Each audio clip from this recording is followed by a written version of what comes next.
친구로 불리는 슈바이처 박사는 독일의 양자스 지방에서 목사의 아들로 태어나서 종교적인 분위기 속에서 경건하게 자라서 그는 무려 3개, 4개 박사 학위를 가진 훌륭한 인물이 되었어도 기꺼이 자기의 전 생애를 아프리카 토인들을 위해서 헌신하는 위대한 헌신의 생애를 살다 가셨습니다.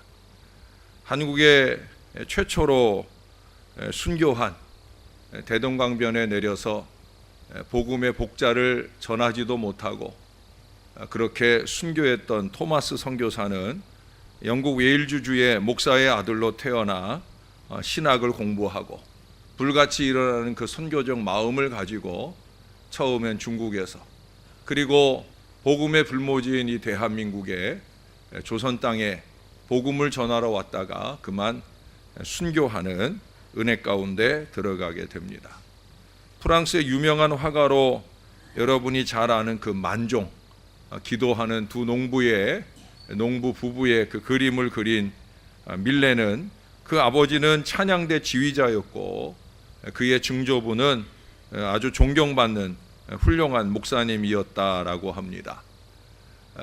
미국의 아메리카 흑인 노예 해방에 크게 기여했던 스토우 부인을 아시나 모르겠어요. 톰 아저씨의 오두막집이라는 책을 써서 그 운동에 자극을 주고 그 운동에 결실을 주고 나중에 링컨 대통령과 만나서 서로에게 격려와 축복이 되었던 이 스토우 부인 같은 경우도 그 아버지 비처 목사님은 유명한 신학자였어요. 그리고 스토우 부인의 남동생인 비처 목사는 당대의 유명한 설교가로 크게 알려지게 되어집니다. 이것은 이 스토우 부인 남매가 목회자인 아버지의 영향을 많이 받았다라고 그렇게 알려지고 있습니다. 꼭 목사의 자녀 말고도 이처럼 하나님을 온전히 경외하면서 온전히 섬기는 그런 하나님의 자녀들 가운데 하나님께서 크게 복을 주신다라고 하는 거예요. 제가 어제 저녁에도 그런 얘기를 했지만 하나님은 반드시 당신을 경외하고 당신에게 의뢰된 인생들에게 복을 주셔요. 우리가 그 복을 누릴 수 없다고 하면 우리가 누리지 못한 복을 우리의 자손들에게 갑절로 더하시는 줄로 믿습니다. 우리가 그 믿음을 가지고 하나님 보시기에 좋은, 무엇보다 하나님이 기뻐하시는 대로 그렇게 우리를 주님께 드리기 부족함이 없는 헌신의 인생을 살아야 된다는 거예요. 오늘 말씀 참 좋은 말씀이죠. 제가 이 말씀을 좋아합니다. 또 이 말씀으로 말하기를 좋아하고요. 이 말씀을 나누기를 좋아합니다. 여호와는 내게 복을 주시고 너를 지키시기를 원하며 여호와는 그 얼굴을 내게 비추사 은혜 베푸시기를 원하며 여호와는 그 얼굴을 내게로 향하여 드사 평강 주시기를 원하노라. 신약 성경에 고린도후서 13장 13절에 바울의 축도가 있다고 하면 구약 성경에는 바로 이 아론의 축도, 축복의 대선언의 말씀이 있어요. 지금도 교회들 중에 특별히 우리나라는 그냥 바울의 축도만 늘 하지만 유럽 교회나 미주 교회들 가운데는 바울의 축도가 아닌 이 아론의 축도로 축도를 하는 그런 교회들도 많이 있습니다.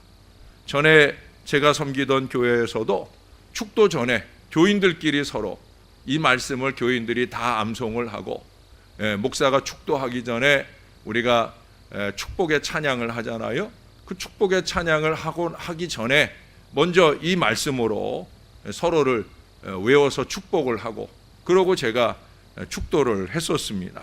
그만큼 피차의 복을 누리고 나누는 여러분들의 자녀들보다 여러분들이 일찍 일어나서 이렇게 새벽 시간 오실 때라면 여러분들의 자녀의 방문을 열고 그 방 앞에서도 좋고 또 자녀들의 머리맡에 무릎을 꿇고라도 다른 기도할 수 없으면 이 말씀을 암송하여 여호와는 내게 복을 주시고 너를 지키시길 원하며로 시작해서 이 축복을 그들의 머리에 쏟아붓고 나오실 수 있다고 하면 여러분들이 교회 와서 하는 기도보다도 훨씬 더 강력한 축복이 될 수 있는 거예요.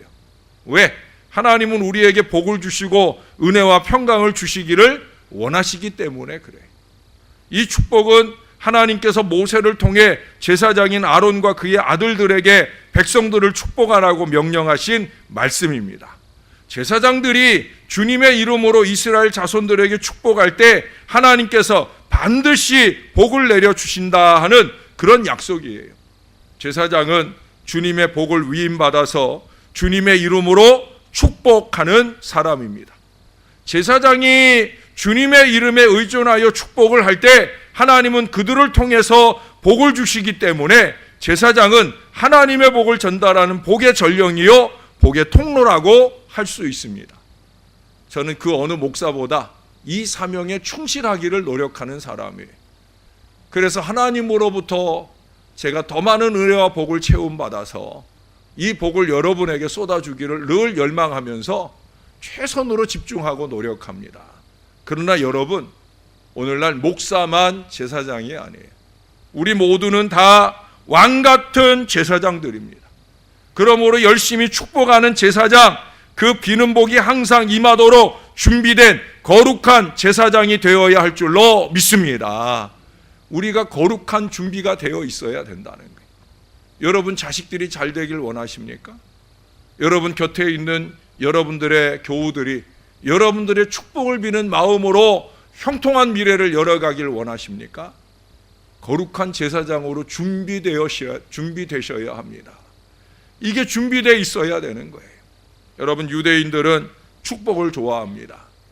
축복하는 걸 좋아하고 축복받는 걸 좋아해요. 축복받는 거라는 것은 하나님께 받는 축복만이 아니라 신앙적 거장들에게 자기의 자식에게 손을 얹어 축복해 달라고 하는, 구약 성경에서도 보면 아버지에게 축복을 바라는 자식들의 모습도 나오잖아요.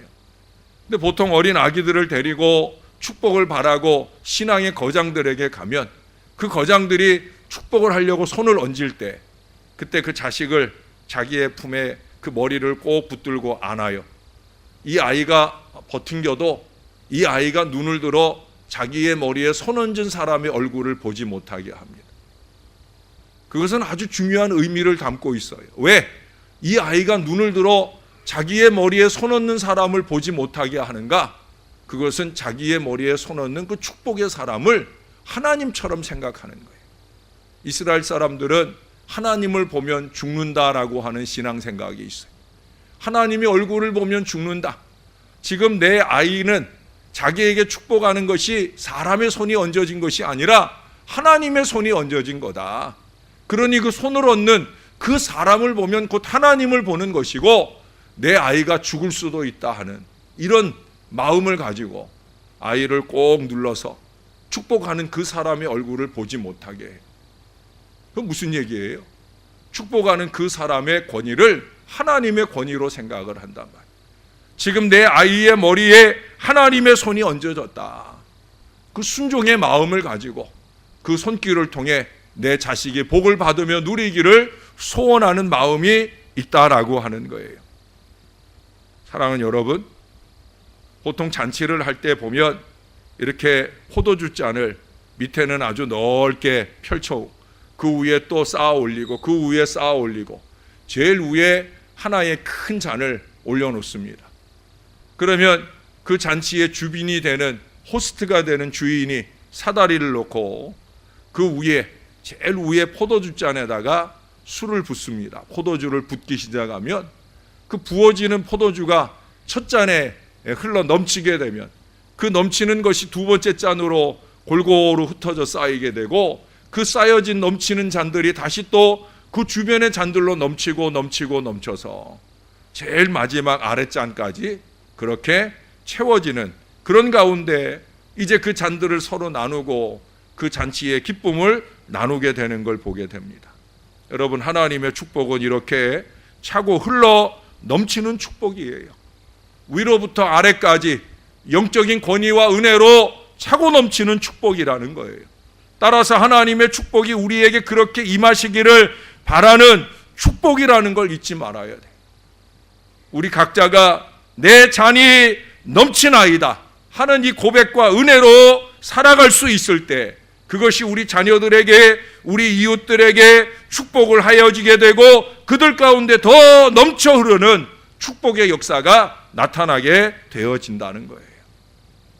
이 은혜의 계보, 축복의 계보가 우리의 가문 안에, 우리의 교우들의 영적인 계보 안에서 이루어져야 되는 거예요. 여러분, 우리가 위에 있는 권위를 무시하면 결국 내 복을 밀어 던지는 거예요.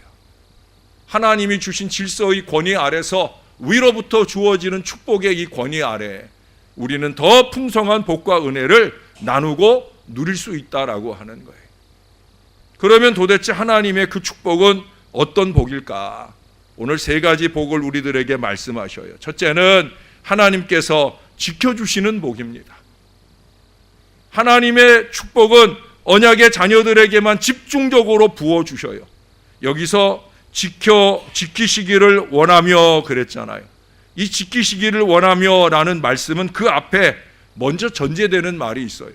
이 두 번째와 세 번째는 다 그 얼굴을 내게로 비추사 향하여 드사 이런 표현을 썼는데 첫 번째 축복은 이런 얘기를 먼저 해요. 내게 복을 주시고, 이게 전제되는 지키심이에요.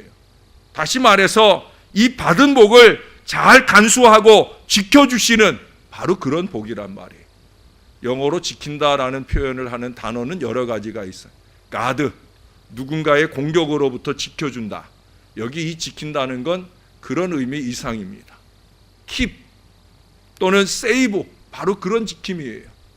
이미 주신 복, 그것을 잘 지키며 살 수 있도록 도와주신다 하는 의미가 더 강하다는 거예요. 우리가 무엇을 얼마나 많이 받느냐 하는 것도 중요하지만 그 받은 것을 잘 지키고 효율적으로 활용하는 것이 더 중요합니다. 목사가 목회를 하면서 제일 안타까운 것은 많은 사람들이 은혜로 지키지 못해요. 은혜는 무엇으로 지켜주는 줄 아십니까? 은혜는 감사로 지켜지는 거예요. 감사가 부족한 개인이나 공동체는 희망이 없어요. 은혜는 감사로 지켜지는 거예요. 그런데 감사로 지켜지는 이 은혜를 불평과 원망으로 다 쏟아냅니다. 하나님이 은혜를 주시는데 그것을 감사로 지켜내야 되는데 불평과 원망으로 홀딱홀딱 쏟아 놓는다라고 하는 거예요. 그래서 하나님은 복을 주시고 그 복을 지켜주시려고 몸부림치시는 거예요. 악한 원수 마귀가 조금 더 쉬지 않고 우리 인생을 공격해 올 때 하나님께서 울타리를 쳐서 우리를 보호해 주시는 것을 믿는 여러분 되시기를 바랍니다. 내가 나를 지킬 수 없는 거예요. 주님이 지켜주셔야 되는 거예요. 이 세상에 아무리 많은 사람이 살고 있어도 우리를 반드시 찾아내시고 주목하시고 보호해 주시는 우리 하나님을 믿으시기를 바랍니다. 잠시도 눈길을 다른 데로 돌리지 말고 철저하게 지켜주시는 우리 하나님의 복이 참으로 크고 무지 크다. 이 사실을 믿는 여러분들이 되어야 된다는 거예요. 아울러서 그런 사랑과 은혜를 믿는 우리 믿음을 감사로 잘 지켜내야 되는 거예요. 하나님은 이 일에 관심이 더 많으셔요. 우리에게 은혜를 주시고 우리를 모든 악한 세력으로부터 지켜내는 것, 그것도 관심하시는 일이지만 그보다 더 관심하시는 일은 뭐냐? 우리에게 주신 복과 은혜를 우리가 잘 지켜낼 수 있도록 그렇게 우리를 지켜주시기를 더 원하신다는 거예요. 하나님이 애써 지킨 심령이 마귀에게 노략질, 난도질 당하는 것 하나님 끔찍하게 여기십니다. 올 한 해 받은 복을 세워보면서 감사하고 더욱 풍성할 수 있도록 지켜내 주시는 우리 하나님과 정신 차리고 동역하시는 저와 여러분이 될 수 있기를, 그래서 받은 바 은혜를 잘 지켜낼 뿐 아니라 그 은혜를 더 풍성하게 하는 하나님의 자녀들이 되시기를 주님의 이름으로 축원합니다. 두 번째 비는 축복은 은혜 베푸시는 하나님의 복을 말씀하고 있어요.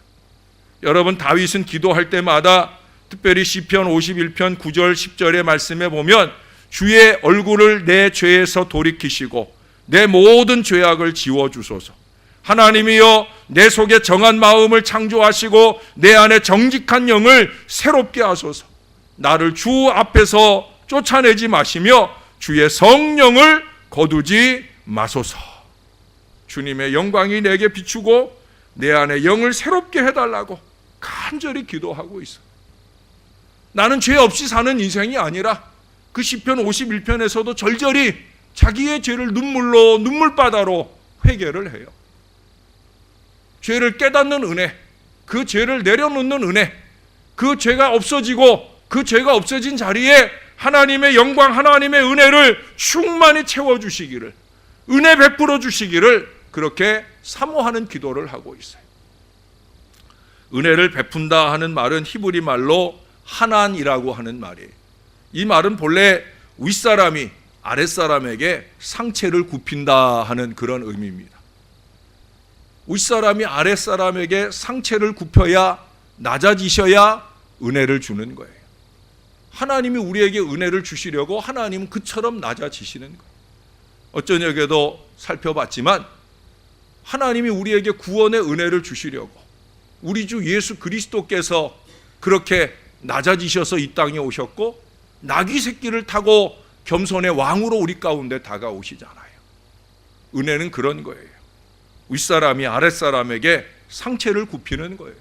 우리는 하나님께 은혜 받는 사람이 될 뿐 아니라 다른 사람에게는 그렇게 은혜 베푸는 사람, 내가 윗사람으로서 아랫사람에게 긍휼과 은혜를 베풀 줄 아는 하나님의 인생이 되어야 된다는 거예요. 하나님의 은혜라는 것은 자격 없는 사람에게 베푸는 엄청난 호의입니다. 그분이 그 높은 자리를 포기하고 내려와서 베푸는 은혜라는 거예요. 저나 여러분은 다 이 은혜를 입은 사람들이에요. 우리는 하나님의 은혜를 받을 자격이 없습니다마는 하나님께서는 무조건적인 은혜를 우리 가운데 베풀어 주셨다라고 하는 거예요. 우리는 그 하나님의 무조건적인 은혜에 감사해야 합니다. 그의 얼굴을 내게 비추사. 이 부분을 읽으면서 제가 지난 5월 달에 이 설교를 준비를 했는데 기도원에서 이 설교를 적는 중에 남다르게 이 구절이 다가오더라고요. 두 번을 반복해서 말씀하셨기 때문이기도 하지만 그 얼굴을 내게 비추사 그 얼굴을 내게로 향하여 드사. 이 부분을 묵상하는 중에 제가 마침 제가 기도원 가면 설교 준비하는 그 방이 있는데 그 방에 창문이 열려 있는데 그 방 앞에 커다란 단풍나무가 있어요. 5월이니까 아직 파란 단풍나무 아니겠습니까? 제 높이에서 보여지는 단풍나무는 파란색 잎으로 가득하더라고요. 근데 저도 모르게 위쪽으로 이렇게 시선을 옮겨보니까 저 위쪽, 제일 위쪽에는 주황색 빛을 띠면서 예쁜 모양을 가지고 있더라고요. 그러면서 점점 그 빛이 점점 주황색 빛이 사라지면서 녹색으로 완연한 그런 모습을 보여주게 되어집니다. 저 위쪽에 햇빛을 많이 받는 곳에 잎은 주황빛을 띠면서 아름다움을 보여주고 있더라고요. 제가 그때 무릎을 치면서 여기에 그런 글을 적어 보았어요. 건물에 가려진 나무가 그래도 위쪽 햇빛을 많이 받는 곳에서는 아름다운 변화가 일어나더라. 아무리 세상이 죄악으로 관영한 듯 어둠의 세상처럼 가득 차 있어도 교회 밖만 아니라 교회 안에까지도 이 어둠의 세력이 강한 듯 보여질지라도 은혜 받는 사람은 아니라는 거예요. 은혜의 높은 자리에서 하나님께 그 얼굴을 향하고 있는 인생에게는 하나님께서 밝고 아름답고 거룩한 은혜를 얼마든지 베풀어 주시는 줄로 믿습니다. 여러분 은혜를 바라십니까? 우리를 향하시는 하나님의 얼굴을 향하여 해바라기 같이 우리 모습도 더 보여드리고 심령도 활짝 드러내 보이실 수 있게 되기를 바랍니다. 은혜를 바란다면서 왜 자꾸 감추고 사셔요? 여러분들의 얼굴을 주님께 좀 더 자주 보여드리셔요. 여러분의 마음을 주님께 좀 더 자주 들춰내 보여주셔요. 그래야 은혜가 임하는 거예요. 저와 여러분이 모쪼록 그렇게 은혜로 풍성한 믿음의 삶을 사시기를 주님의 이름으로 축원합니다. 마지막 세 번째 우리 주님께 바라는 축복은 평강을 주시는 하나님의 복을 구하고 있어요. 여러분, 진짜 평안이라고 하는 것은 평안할 때 평안한 게 평안 아니잖아요. 진짜 평안은 환난 중에서도 누려지는 평안인 줄로 믿습니다. 이게 복인 거예요. 분명히 외적으로는 고통과 시험이 심한데 영혼 깊은 곳에서는 평안함이 솟아나는 바로 그 평강을 말하는 거예요. 이는 세상에서 얻을 수 있는 게 아니에요. 사람들에게 얻어지는 건 더더욱 아니에요. 오직 우리 하나님의 거룩한 성령이 우리 안에서 주시는 평안이라는 거예요. 우리가 며칠 전에도 시편에서 확인해 봤잖아요. 시편 44편에 보니까 거기 22절인가에 보면 종일 도살할 양같이 여김을 받았다. 종일토록 고통을 받는 거예요. 그런데도 그 앞에 8절에 보니까 뭐라고 고백을 해요? 내가 종일 하나님을 자랑합니다. 내가 종일 하나님께 감사합니다. 할렐루야, 할렐루야. 이게 평안이란 말이에요. 종일 도살할 양같이 여김을 받는 어렵고 힘든 상황 중에라도 내 마음이 그로 인해 요동하고 괴로워하는 것이 아니라 하나님을 바라보며 그 하나님을 자랑하고 감사하는 이 진정한 평안의 은혜를 누리고 있다라고 하는 거예요. 평강은 하나님이 주시는 최고의 복이에요. 시련과 고통이 많은 우리에게 환희와 기쁨이 넘치는 신령한 복입니다. 하나님께서는 자기 백성에게 이 복을 주시기를 원하십니다.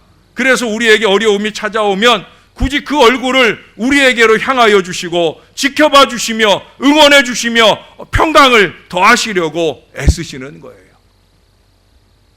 여러분이 그 하나님과 아이 컨택이 될 수만 있으면 극심한 고통과 고난과 어려움 중에 그것을 바라보는 것이 아니라 우리를 향하여 얼굴을 향하고 계시는 그 하나님과 아이 컨택이 될 수 있으면 우리 안에 물밀듯 이 평안으로 채워질 수 있다라고 하는 거예요.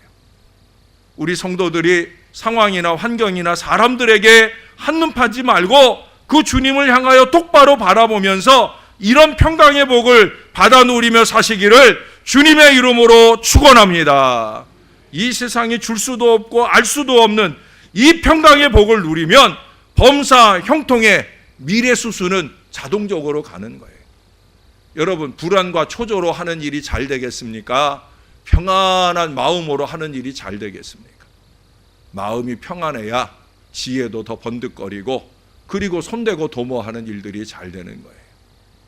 그래서 지금 앞으로 이제 한 열흘 남은 이 수험생들에게 해줄 얘기는 시험 잘 봐라 이런 얘기 부담 주는 얘기 할 거 없다는 거예요.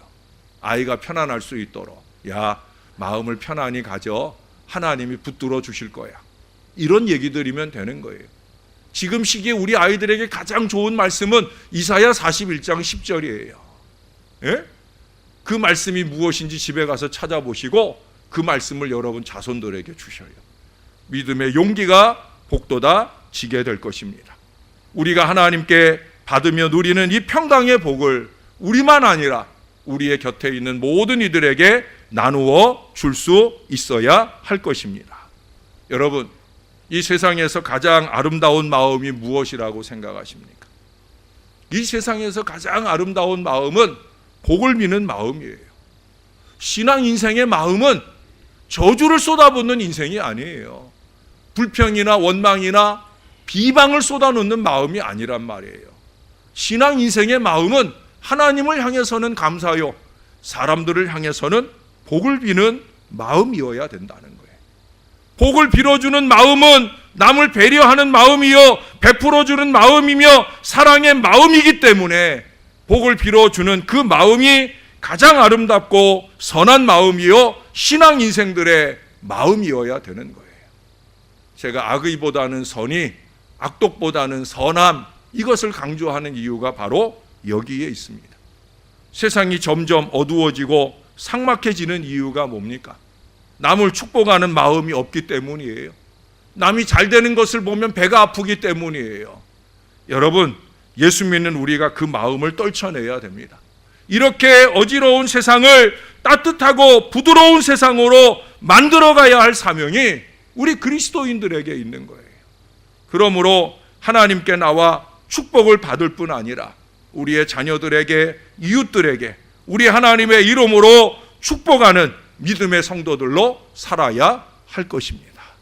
우리 마지막으로 이 축복의 말씀들을 다시 한번 읽음으로 오늘 말씀을 마무리하겠습니다. 24절부터 26절까지 우리 옆에 혹시 손잡을 수 있는 분이 계시면 옆에 사람 손을 좀 잡고 이 축복을 옆 사람에게 안겨주시면 좋겠습니다. 또 내 사랑하는 자녀들이 이 자리에 와 있지 않으면 그 자녀들을 축복하는 마음으로 24절에서 26절까지 우리 같이 한번 읽어보겠습니다. 시작. 여호와는 내게 복을 주시고 너를 지키시기를 원하며 여호와는 그의 얼굴을 내게 비추사 은혜 베푸시기를 원하며 여호와는 그 얼굴을 내게로 향하여 드사 평강 주시기를 원하노라. 아멘. 예, 우리 같이 한번 기도하겠습니다. 한 마음 한 목소리로. 오늘은 다른 기도하지 마시고 하나님, 내게도 이 하늘의 은혜를 부어 주옵소서. 내게 주신 은혜를 지킬 줄 아는 믿음을 주시고 그 얼굴을 내게로 향하여 주셔서 은혜도 평강도 넘치게 해 주옵소서. 이 기도를 하실 뿐 아니라 하나님, 내 자식들에게도 대를 갈수록 포도주잔 높이에 큰 은혜가 내게서 넘쳐서 내 자손들에게 편만하게 넘쳐 흐르는 은혜가 충만할 수 있도록 내 자식들 축복해 주시라고 우리 하나님 앞에 간구하고, 여러분 곁에 있는 분들 바로 좌우에 앉은 사람만이라도 다시 한번 얼굴을 확인하고 그들을 위해서 복을 지는 기도로 간절하게 매달리는 시간이 되길 바랍니다. 다 같이 기도하겠습니다. 좋으신 우리 아버지 하나님, 하늘 아버지께 영광을 올려드리나이다. 이제 이달이면 교회력으로는 마지막 한 달을 사는 것입니다. 벌써 11개월을 지나고 이제 마지막 은혜를 꼽고 축복을 꼽는 이 한 달을 지나게 됩니다. 지난 1년을 돌아보면 우리가 참으로 어리석게 살 때가 많았습니다. 감사로 갚을 일을 불평과 원망으로 갚아내며 하늘 하나님의 저주를 자초하는 어리석은 인생을 살기도 하였습니다. 그러나 어느 때든지 우리 하나님은 우리에게 은혜와 복을 주시고 그것을 지켜주시길 원하시는 하나님이신 것을 감사합니다. 하나님, 우리도 하나님과 이 우리에게 주신 은혜와 복을 지켜내는 동역의 믿음의 인생이 되게 하여 주옵소서. 위로 하나님께는 감사로 지켜내게 하여 주옵소서. 우리의 손길에 더 많은 감사로 영광을 올려드릴 뿐 아니라 그 감사가 세상을 향한 축복과 사랑의 나눔으로 펼쳐지는 손길이 될 수 있도록 은혜를 베풀어 주시옵소서. 그래서 내가 받은 은혜를 기초로 하여 내 사랑하는 자식들, 이웃들에게 마음껏 복을 빌게 하여 주옵소서. 내 것으로 주는 것은 물론이고 더 풍성하고 넘치는 하나님의 것을 안겨주는 믿음의 인생이 되게 하여 주옵소서. 우리 하나님의 얼굴이 너에게로 향하여 드사 평강과 은혜와 복을 주시기를 원한다. 이 믿음의 기도를 쉬지 아니하는 이 부족한 종이 되게 하시고 여기 사랑하는 모든 성도들이 될 수 있도록 축복해 주시옵소서. 오늘도 한 달을 시작하며 서원 감사로 영광 올리는 손길들이 있습니다. 무명으로 함께 섬겨주시는 새벽교인의 손길이 있습니다. 저희 가정에서 섬겨드립니다. 김용만 장로님 가정이 드립니다. 위계태 장로님 가정이 드립니다. 정상배 장로님 가정이 드립니다. 전차권 장로님 드립니다. 이귀연 권사님 드립니다. 신순자 권사님 드립니다. 문경석 최복래 권사님 가정 드립니다. 최윤정 권사님 가정 드립니다. 최춘자 권사님 가정 드립니다. 김금옥 권사님 가정 드립니다. 소윤호 집사님 드립니다. 무명으로 드립니다. 김용식 배성애 권사님 가정 드립니다. 임장택 정진애 권사님 가정 드립니다. 여선구 김진순 권사님 가정 드립니다. 이신혜 권사님 가정 드립니다. 강승관 장은정 집사님 가정 드립니다. 김주진 김은자 집사님 가정 드립니다. 주님 기쁘게 받으시옵소서. 감사와 서원으로 이 한 달을 시작하오니 올 한 해 내내 감사의 일들이 더 넘치는 축복의 인생을 반드시 살아내게 도와 주옵소서. 이 감사와 축복의 문을 여는 귀한 손길들, 이 영적인 지도자들을 중심으로 이 교회 구석구석에 하늘의 은혜가 신령하게 부어지는 축복의 11월이 될 수 있도록 역사하여 주옵소서. 감사드리며 예수님의 이름으로 기도합니다. 아멘.